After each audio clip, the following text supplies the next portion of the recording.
So my friend Amanda and I were talking the other day, and I was sharing with her some of the weird thoughts that came up for me in the early stages of my grieving process after my husband died about, over 5 years ago. And she said, "Oh, Cathy, you have to share those on your video." Like, oh, really? Do I really want everybody to know what kind of weird thoughts go on in my head? And she said, "Well, you're not the only one." I'm like, okay, you're right.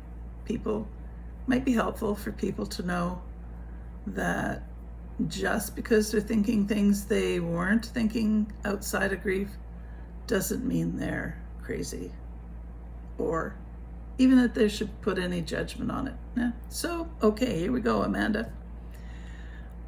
So first one, a few days or weeks after my husband died, I'm not sure how long, but I was certainly in the early stage of grief because it was all I could think about. And, but I still had to get groceries. So I was in line at the grocery store waiting to get to the cashier. And I'm standing around looking at all the people also standing in line, and I'm thinking, how can they look so normal? How can they look like they're just waiting in line to get groceries? Don't they know that the world has fallen out from under my feet and I could barely be here? Well, of course they didn't know. Why would they know? But that was just me feeling very alone and isolated in my grief. And then I got to the cashier, and she's, putting things through the reader.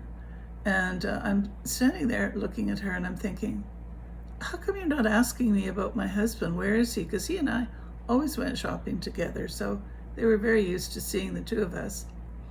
Not that I'm going to say there was ever a lot of conversation going on when we were going through the till, but even so, when they're just seeing me on my own, why would they ask? Well, the truth of the matter is they're they're busy doing their job, and maybe they don't even want to raise the issue, because who knows what I'm going to say, and could lead to a conversation that they just don't have time for.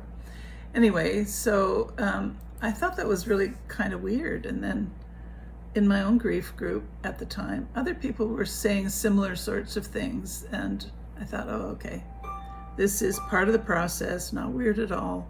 Weird for me, but not weird for the situation that I'm in.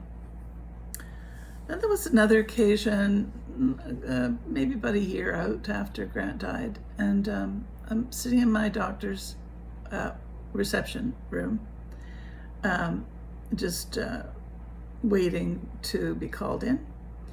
And this little old couple comes walking down the hallway from their appointment, and holding on to each other, very frail, but smiling and happy, and they're heading off to the reception desk, possibly to make another appointment. I don't really know. But I'm looking at them and I'm thinking, one of you is going to die. And then I thought, oh, Cathy, why would you think that? Well, of course, because that's what was going on in my world, and it was a shock and a horrible thing, and not anything I ever anticipated happening to me, and yet here I was.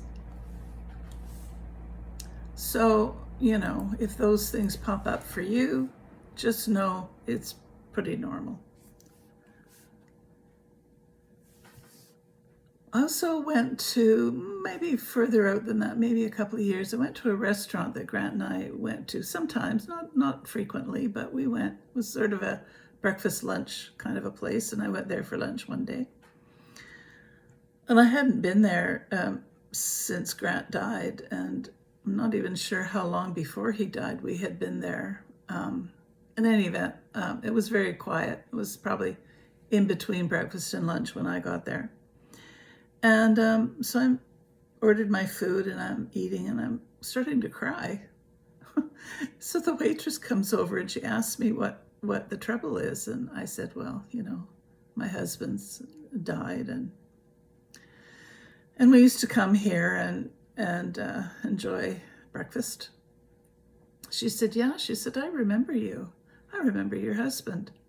Well, I have to tell you, I was floored. Like, why why would she remember us? Or maybe she was just being, you know, sociable, hospitable, and kind.